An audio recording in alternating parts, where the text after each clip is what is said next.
자, 이번에 읽어볼 괴담은 장난 아니게 무서운 이야기 시리즈입니다.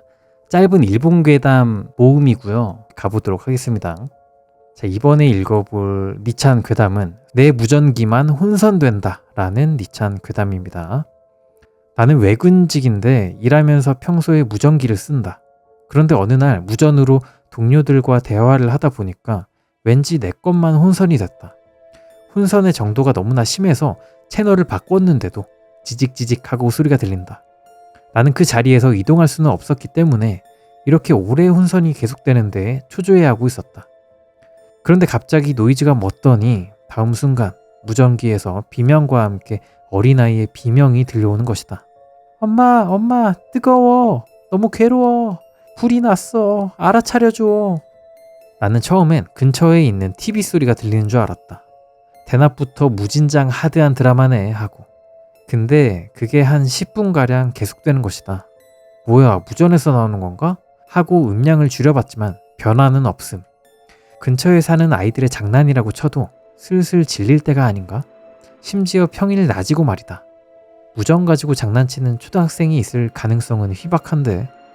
좀 떨어진 곳에 있는 동료한테 애 비명소리 들리냐? 하고 물었는데 안 들린다고 그랬다.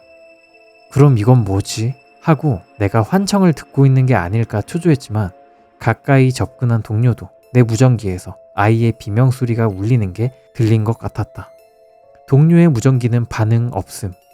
스위치를 껐는데도 불구하고 어떻게 된 건지 아이는 무전기 너머로 15분이 넘게 울부짖었고 점점 힘없이 쉬어가는 목소리에 나는 듣는 동안 등골이 오싹해졌다. 그 후 신경이 쓰여서 근처에 화재 같은 게 난 적이 없다는 사실도 조사했다. 그런데 그로부터 7일 후 그 혼선이 있었던 곳 근처의 아파트에서 아이가 화재로 그만. 정말로 무서웠다. 그 이후로 사고 당시에 누군가를 부르는 듯한 목소리가 4번, 화재가 난 듯한 비명소리가 1번 정도 혼선되어 들린 적이 있었다.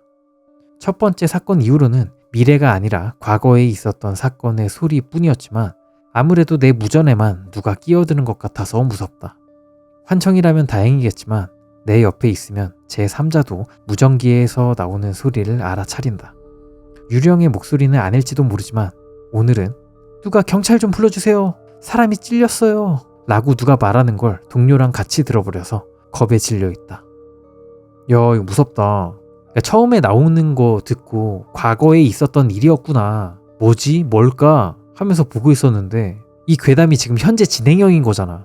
이제 이 사람은 누군가가 찔리는 걸 알고 있고 나중에 듣겠죠. 누군가가 찔려서 죽었다라는 사실을. 이건 좀 뭐랄까 신선하다. 현재 진행 중인 괴담은 많지 않잖아요. 보통 괴담은 과거의 얘기만 하는 경우가 많은데 이게 현재 진행형이라 이게 신박하네. 그리고 그런 얘기 있죠. 세계 2차 대전 때의 무전이 아직도 세상을 돌아다니고 있다. 이런 괴담 들어본 적 있으시죠?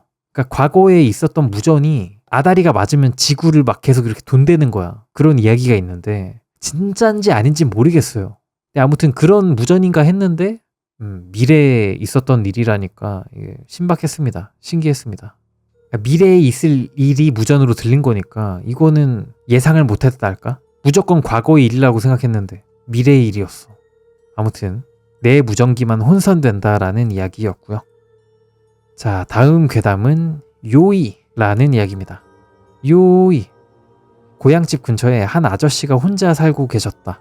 평일 오후가 되면 그분 집 앞에 의자를 놓고 앉아서 하교하는 아이들에게 손을 들어 요이 하고 인사를 건네는 아저씨였다.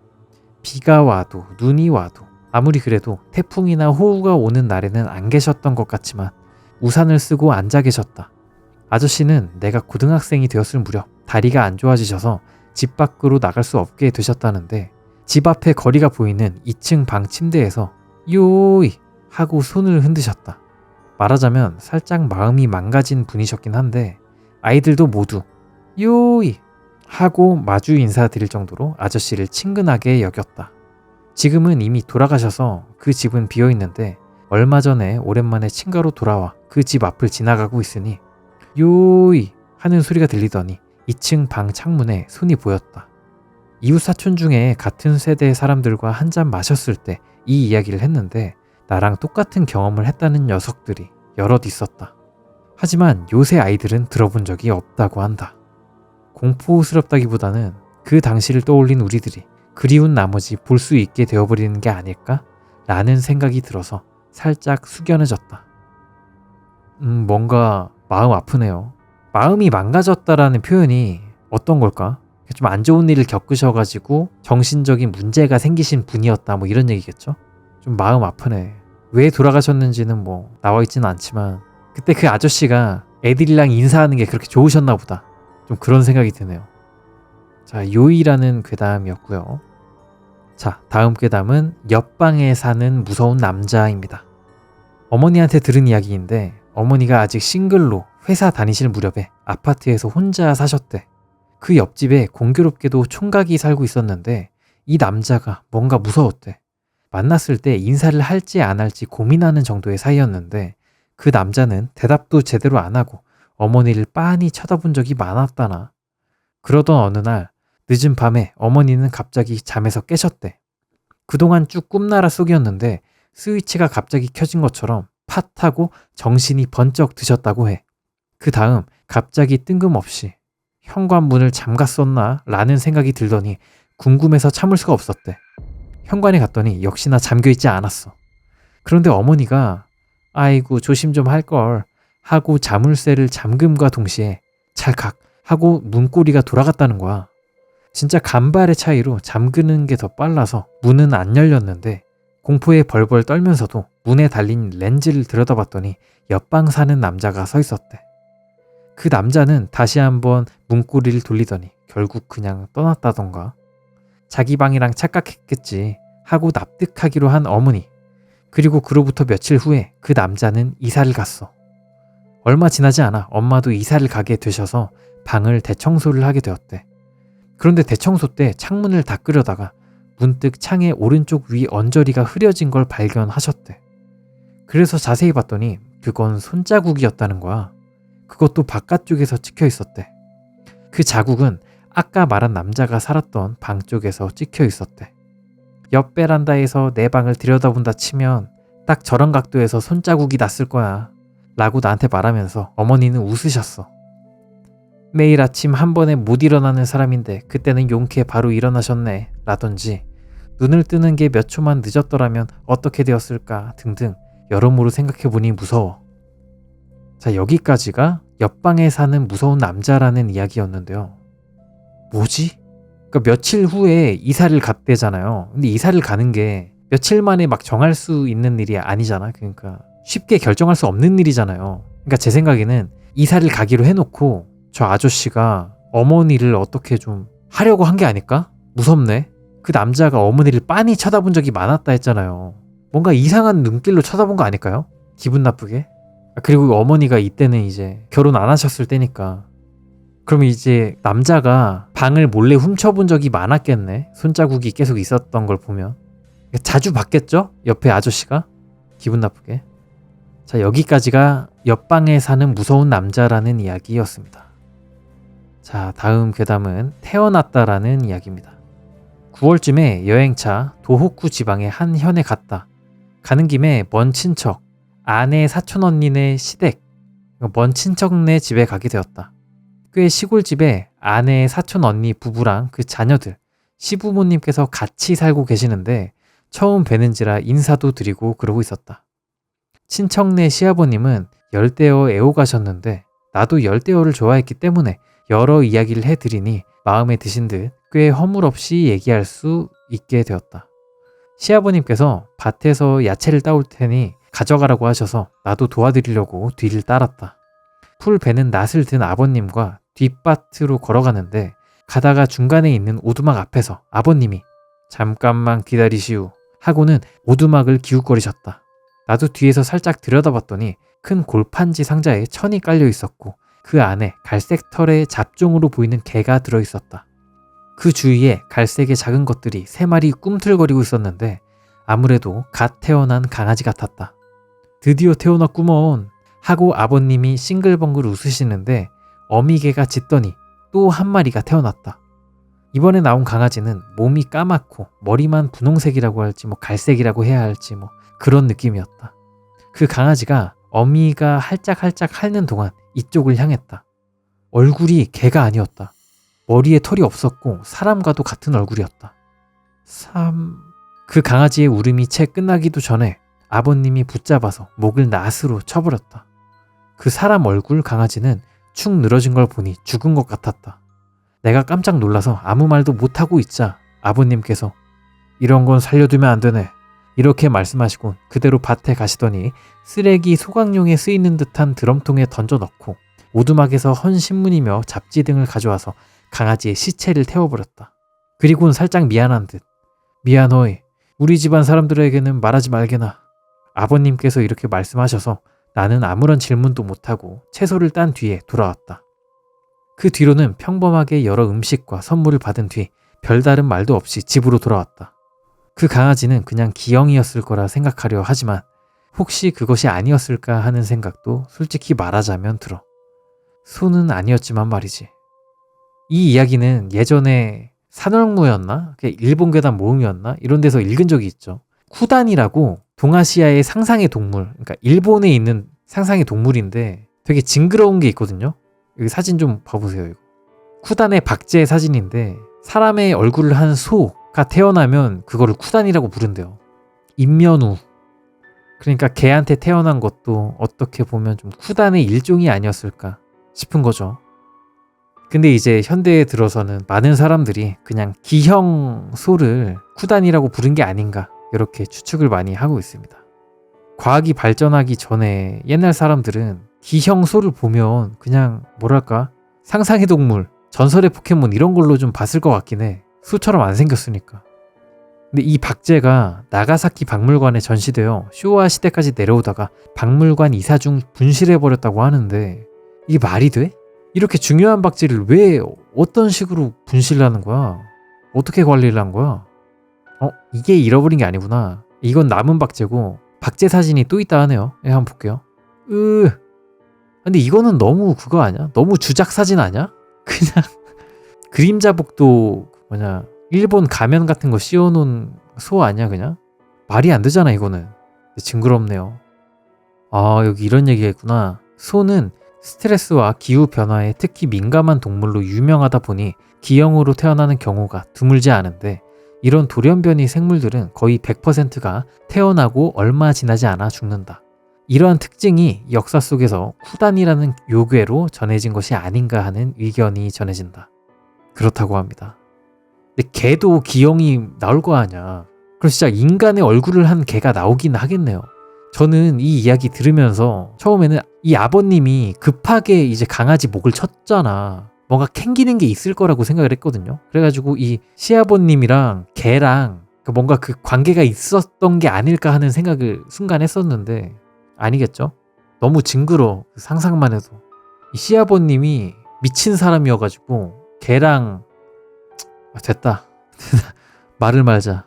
아무튼 그런 무지막지한 이야기일 줄 알았는데 그냥 쿠단 이야기였네요.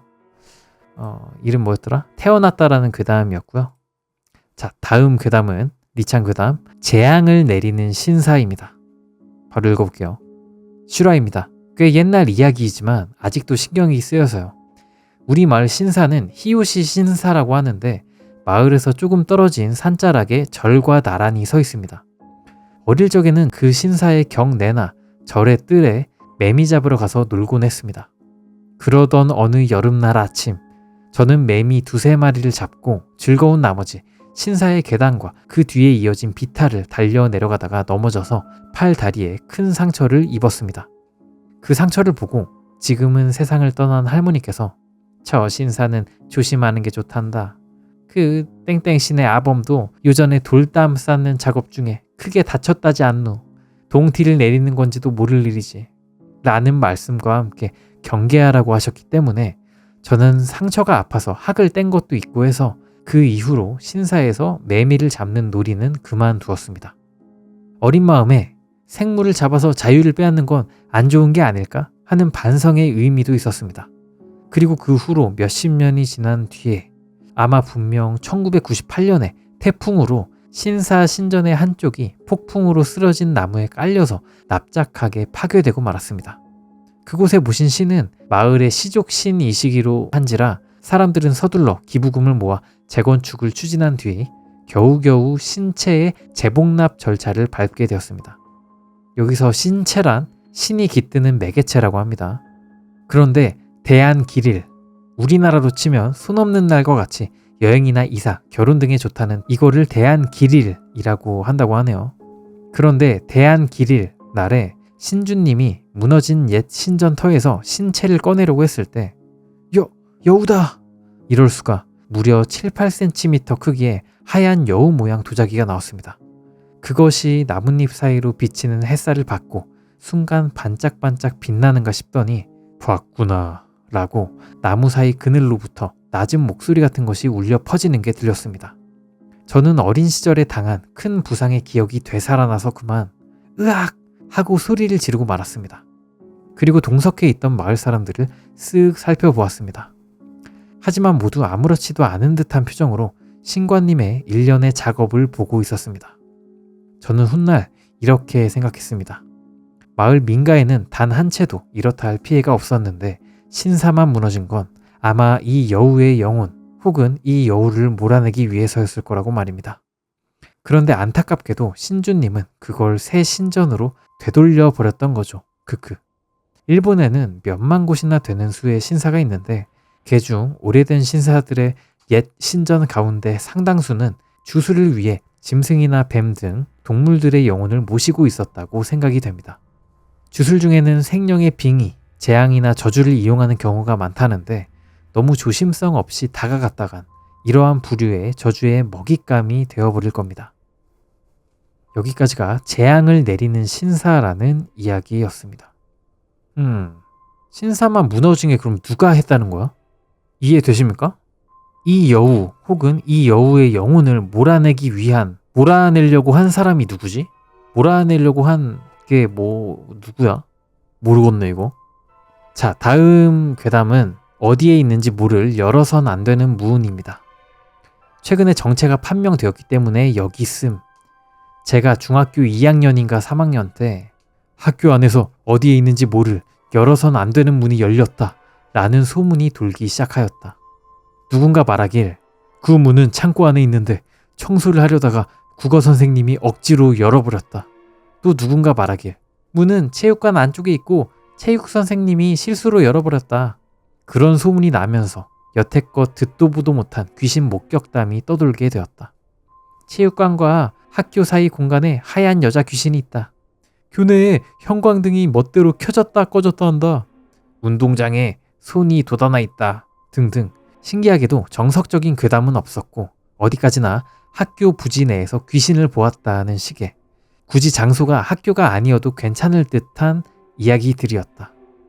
중학생은 행동 반경이 좁으니 그쪽이 이야기하기 편하다는 이유를 붙이자면 붙일 수 있지만 나랑 나이 차이가 나는 여동생이 다닐 때에도 그 소문은 아직 살아있었고 목격담도 갱신되는 걸 보면 내 대에 태어난 괴담들은 일단 정착한 것 같았다. 그런데 나는 그 가운데 실질적인 증거가 있는 건 아니지만 소문들의 정체라고 생각되는 이야기를 들은 적이 있었다. 그게 무엇이냐면 청바지만 입은 하반신이 교내를 배회하는데 복도를 달리고 있거나 문이 닫혀있는 교실에 억지로 하체를 비틀어 넣어서 들어가려고 한다는 귀신이었다. 그야 문을 열 손이 없으니까 문을 못 열겠지. 최근에 여동생이 동네 아르바이트 업체의 점장님께 문득 이 얘기를 했다고 한다.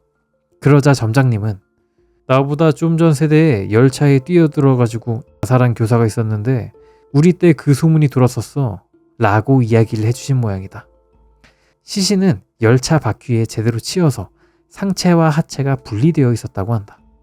혹시 그 하반신이 아직도 학교에 머물러 있는 게 아닐까? 다만 아직도 모르겠는 건 어디 있는지 모를 열어선 안 되는 문이다. 이 소문을 계기로 여러 괴담 이야기가 확산이 되었는데 과연 그 문이라는 게 정말 있었을까? 그리고 왜 그게 열리고 난 뒤 학교에 영혼이 나타나기 시작했을까? 당시 소문의 주인공이었던 선생님께 직접 물어보는 학생도 물론 있었지만 선생님은 그런 얘기는 모른다고 하셨다. 문이 열리기 이전부터 열어선 안 되는 문에 대한 소문이 있었고 그 출처는 선생님이었다고 기억하고 있는데 말이다. 설마 요즘 세상에 심령 현상들을 그 방 하나에 봉인하고 있었다니. 그럴 리가 없겠지? 재밌네요. 진짜 학교 괴담 스트다. 애니메이션 그 투니버스. 국어 선생님이 문을 열었는데 거기서 뭐가 나왔대. 이렇게 딱 시작하잖아요. 그런 것들. 재밌네. 한국에 이런 거 좀 있었나? 그러니까 모든 학교에 공통적으로 있는 괴담들은 있잖아요. 예를 들어서 이순신이 밤에 걸어 다닌다. 세종대왕이 뭐 책을 읽는다. 유관순이 뭘 한다. 뭐 이런 거 많잖아. 그러니까 보통 학교에 동상 같은 게 두세 개 있잖아요. 근데 목이 잘려진 동상이 있으면 이순신이 저걸 뱄다. 이순신이 밤에 움직여가지고 둘이 싸웠는데 이순신이 이겨서 다른 동상이 목이 잘렸다. 이런 거. 근데 이거 되게 티피컬하잖아요. 그냥 어디에나 있는 괴담이고. 괴담인가 이거 그냥? 우스갯소리인데. 아무튼 제가 다닌 학교에서는 다 이런 류의 티피컬한 괴담밖에 없었고 저희 학교 특유의 괴담 이런 건 없었습니다. 여기까지가 어디에 있는지 모를 열어선 안 되는 무운이었고요. 재밌었습니다. 자, 다음 이야기입니다. 다음 이야기는 부츠마 방에서 자기로 했어입니다. 완전 옛날 이야기. 내가 어렸을 때 이야기임. 오봉 때였던 것 같아. 나는 혼자 조부모님 댁에 놀러 갔었어. 조부모님 댁은 완전 깡촌인데 그 시골다움이 어린 나한테는 최고로 재밌었어. 할아버지가 낚시로 잡은 그 물고기 같은 어롱을 바라보거나 강에서 난생 처음 본 뱀장어에 흥분하기도 하고 논에 들어가서 미꾸라지도 잡고 뭐 재밌는 시절이었지. 거기는 눈 깜짝할 사이에 해가 지거든. 그래서 나는 할아버지랑 같이 집으로 돌아왔어. 아무리 그래도 너무 들떴던 것 같아.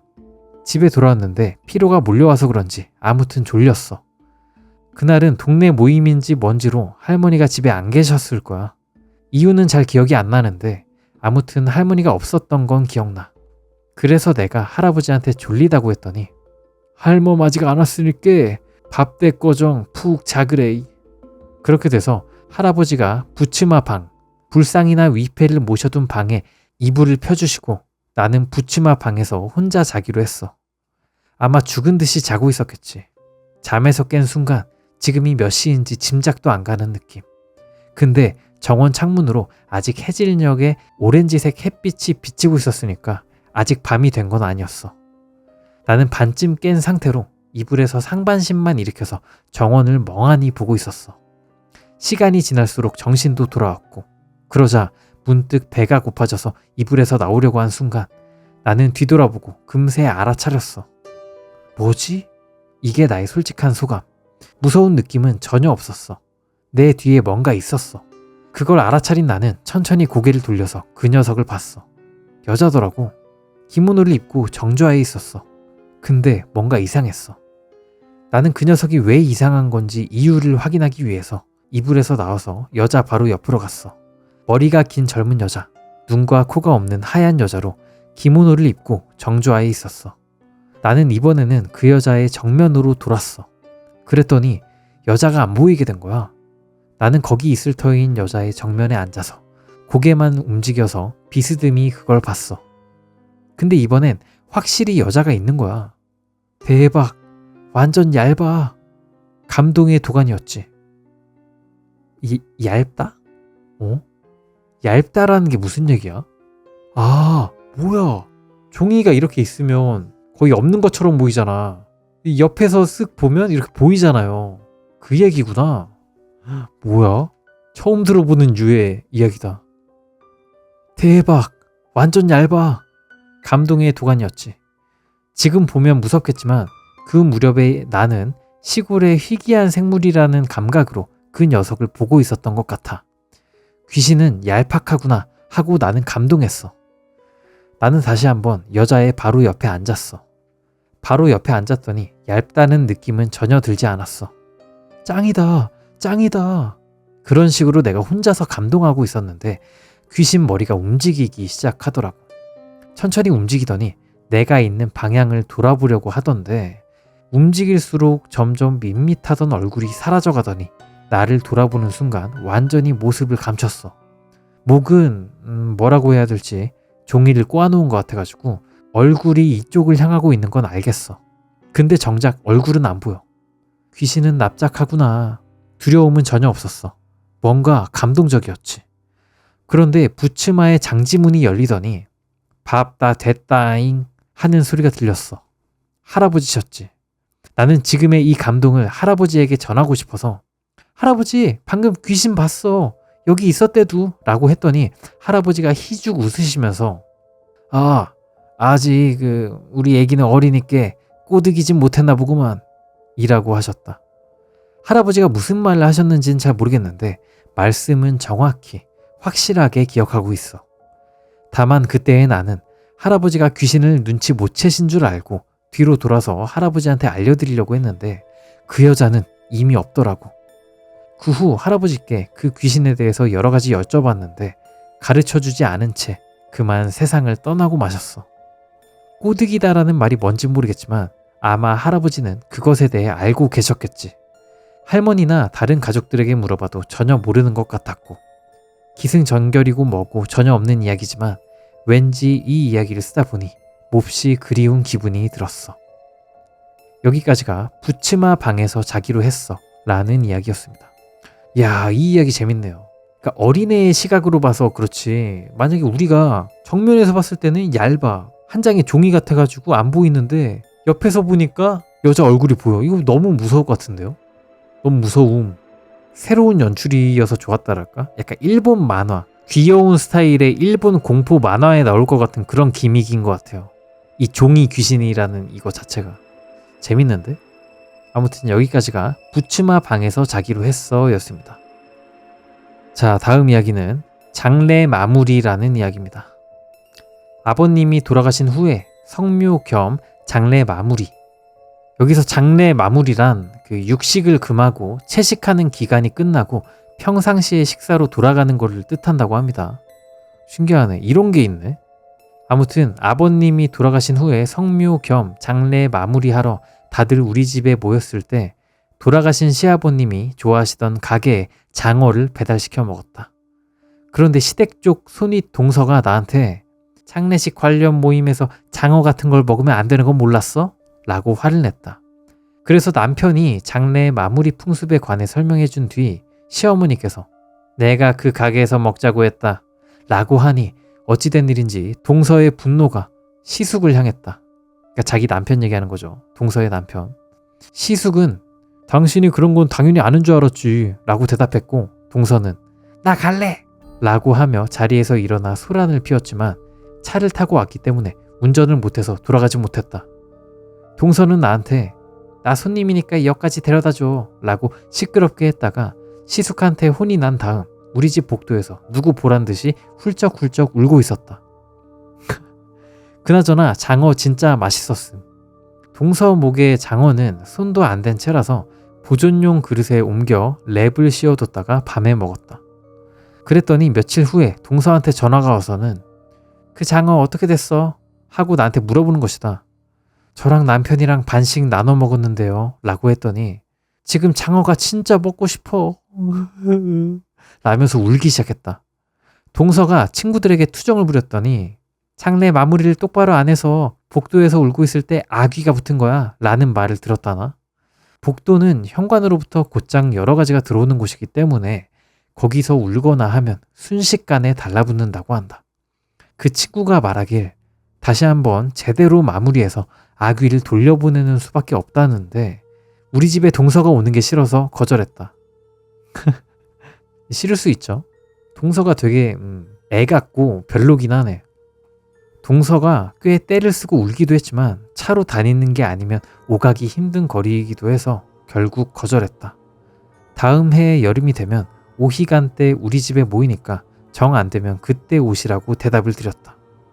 동서를 만난 것은 그로부터 2년이 지난 후였는데 원래부터 마른 사람은 아니었다지만 그새 뒤룩뒤룩 살이 쪄 있었다. 뭘 먹어도 배가 고파서 병원에도 가봤는데 병에 걸린 건 아니라는 모양이었다. 동서가 그렇게 된 줄은 모르고 있었던지라 뒤늦게나마 다시 마무리하게 되었다. 성묘하고 난 뒤 장어를 먹고 정다운 분위기 속에서 헤어졌다. 그 다음 해에 만났더니 동서는 확실히 살이 빠져 있었다. 씌었던 게 떨어진 것 같은 기분이라나? 여기까지가 장례의 마무리라는 이야기였습니다. 이번 이야기 되게 재밌다. 근데 주인공 너무하네. 아귀가 씌었대는데 좀 해줄 법도 하지 않나?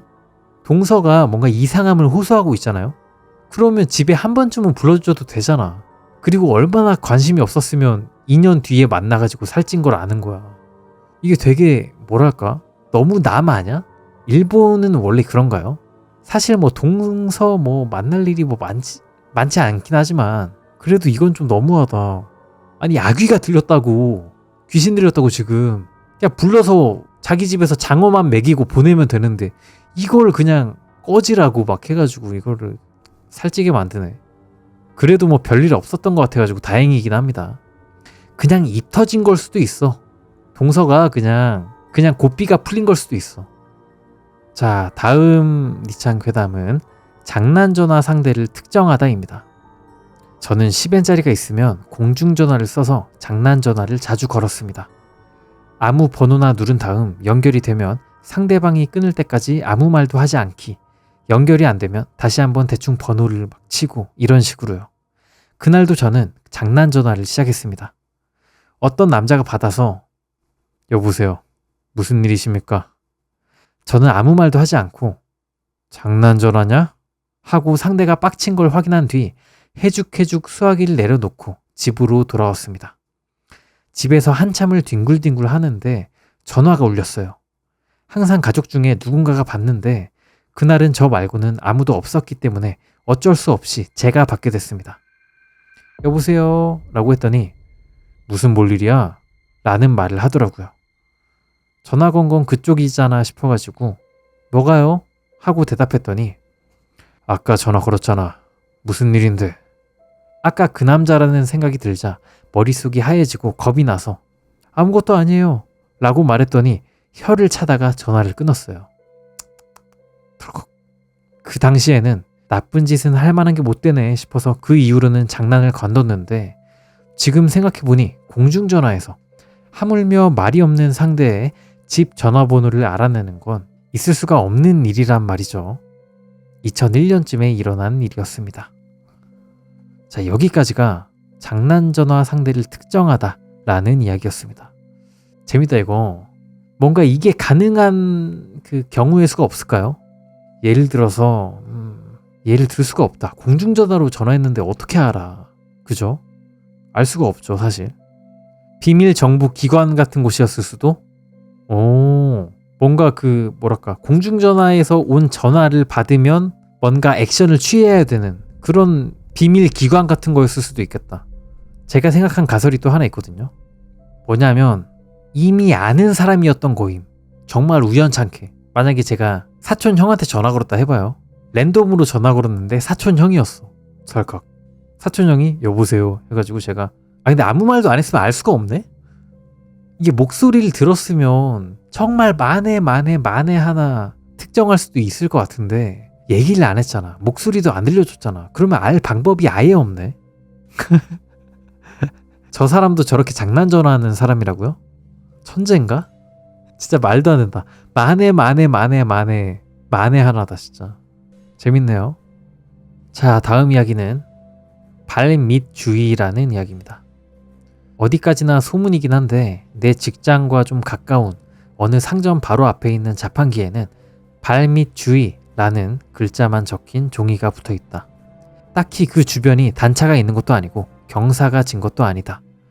아무래도 옛날에 이 자판기에서 물건을 뽑다 보면 어디선가 아래, 봐 라는 소리가 난다고 소문이 난 적이 있다는 모양이다. 그래서 그런 일로 매출이 떨어지는 건 참을 수 없는 일이라고 생각한 상점 주인이 미리 아래를 보고 있으면 소리가 안 나지 않을까 해서 쓴 종이라는 것이다. 천재인가? 효과는 직방이었다고 하며 그 이후로는 목소리 들리는 일이 없어졌다고 한다. 한 번은 나도 무심코 발밑을 본 적이 있는데 딱히 무슨 일이 일어나지는 않았다. 보이는 사람들에게는 보이는 걸까? 발밑에 있는 무언가가? 그 발밑의 무언가는 언제나 남이 봐주어서 만족스러운 것일까? 자, 여기까지가 발밑주의라는 이야기였는데요. 재밌네. 상점 주인이 진짜 똑똑하다. 미리 보게 하는 거잖아요. 상점 주인의 저 종이로 인해서.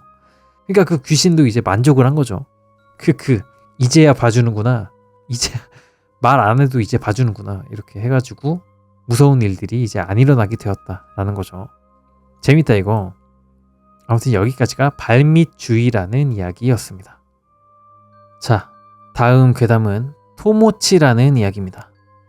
내가 3살 때는 어머니를 마마라고 불렀다는데 갑자기 어머니 얼굴을 쳐다보더니 있지 토모치 놀자 라고 했대.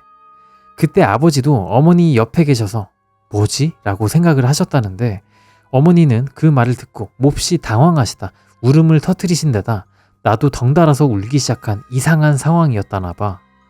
아버지가 나중에 물어봤더니 어머니가 초등학교 시절에 단짝 친구가 있었는데 10살 때 교통사고로 돌아가셨대. 그런데 그분은 어머니를 토모치라는 별명으로 불렀다는 거야. 어머니의 성함은 토모요야. 아무튼 어머니를 토모치라고 불렀던 건 여태까지 그 친구뿐이라 갑자기 내가 그렇게 부르니 놀란 것과 동시에 말투가 너무 비슷한 나머지 친구가 생각나서 몹시 슬퍼져서 울었대. 결국 내가 어머니를 그런 식으로 부른 건 그 한 번뿐으로 그때 말고는 또 그냥 마마라고 불렀다는데? 그런데 당연하겠지만 나는 어머니를 토모치라고 부른 기억이 하나도 없단 말이야. 철이 들고 나서 이 이야기를 지겹도록 들어서 좀 질린 나머지 가끔 어머니한테 토모치라고 부르면서 놀리곤 하는데 말투가 다르잖니 하고 태연히 받으시더라고. 자, 여기까지가 토모치라는 이야기였는데요. 이거 되게 감동적이네요. 10살 때 죽은 그 친구가 여태껏 지켜보다가 아이의 몸을 빌려가지고 이제 어머니한테 또 말을 건 게 아닌가 싶기도 하고, 아니면 그냥 애가 뭐 그냥 한번 해본 걸 수도 있고, 3살 때인데 뭘 알 수가 없긴 한데 3살 때 토모치라고 부르는 걸 어떻게 알아? 그죠? 아버지가 뭐 이렇게 어머니 보고 토모치라고 불렀던 것도 아니고, 이거는 빙의 됐다라고 밖에 할 수가 없겠네. 일본은 신기한 괴담이 참 많은 것 같아. 그러니까요. 짧은 일본 괴담이 가지는 좀 뭐랄까 재기 넘치는 약간 상상력이라고 해야 되나? 재밌는 이야기가 참 많죠. 일본은 뭐랄까 일본의 괴담들은 좀 더 토속적이고 민속적이고 뭔가 아무래도 좀 귀신이 많다 보니까 이런 상상력이 발현이 되기가 쉬운 것 같긴 해. 근데 한국 괴담은 되게 일상적이라고 해야 되나? 윤종신님의 가사 같다고나 해야 되나? 일상 속에 녹아든 오컬트적인 공포, 이런 게 한국의 느낌이라면 일본 괴담은 완전 그냥 무속 쪽으로 가든가 감동 코드로 가버리든가 뭔가 달라 둘이가. 신기한 것 같아요. 아무튼 여기까지가 토모치라는 괴담이었고요. 오늘 이 짧은 일본 괴담 모음은 여기까지 하도록 하겠습니다. 영상 재밌게 보셨다면 좋아요 한 번씩 눌러주시고 구독 안 하신 분들은 구독 한 번씩 또 부탁드립니다. 감사합니다.